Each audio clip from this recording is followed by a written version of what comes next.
Hello everyone, কেমন আছো সবাই? তো চলে গেছিলাম মাসির বাড়িতে। মাসির মেয়ের জন্মদিন, মানে আমার দিদির জন্মদিন ছিল। তারপরে গিয়ে পরে মেশো ফুচকা নিয়েছিল, ফুচকাটাও খেয়ে নিলাম। আর সাথে দেখো কেক, বার্থডে কেকটা দেখো কত সুন্দর হয়েছিল। তারপরে দিদি কেক কেটে নিল, যেহেতু দিদির বার্থডে ছিল তো কেক তো কাটতেই হবে, কেক না কাটলে তো বার্থডে মনেই হয় না। তারপরে দিদি কেক খাইয়ে দিল সবাইকে। আর রাত হয়ে গেছিলো, ওই জন্য আমরা বাড়ি চলে আসবো বলে তাড়াতাড়ি করে খাওয়া দাওয়া করতে বসে পড়লাম।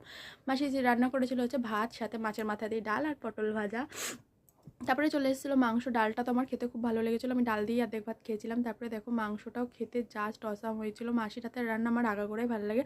আর মাসি মাংস দেওয়ার পরে মনে পড়েছে মাসি মাছ রান্না করেছিল, তারপরে এসে মাছটাও দিয়ে দিল, পমফ্রেট মাছের ঝাল, সাথে দিয়েছিল পায়েস। তারপরে দেখো কিছু ফটো অ্যাড করেছে। এই ফটোর মধ্যে একটা দাদুকে, হ্যাঁ এই দাদুটা এত সুন্দর, এত বয়স হয়ে গেছে, দাদুটার কথাগুলোও খুব ভালো লেগেছে আমার। আর তারপরে এই যে দিদি দুই ছেলেকে নিয়ে, মানে আমার ছেলে দিদির ছেলেকে নিয়ে দুটো ফটো তুলে নেবো। তারপরে দিদি আর আমি কটা ফটো তুললাম।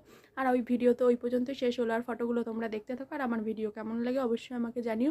ভিডিও ভালো লাগলে লাইক, কমেন্ট, শেয়ার অ্যান্ড চ্যানেলটাকে অবশ্যই সাবস্ক্রাইব করে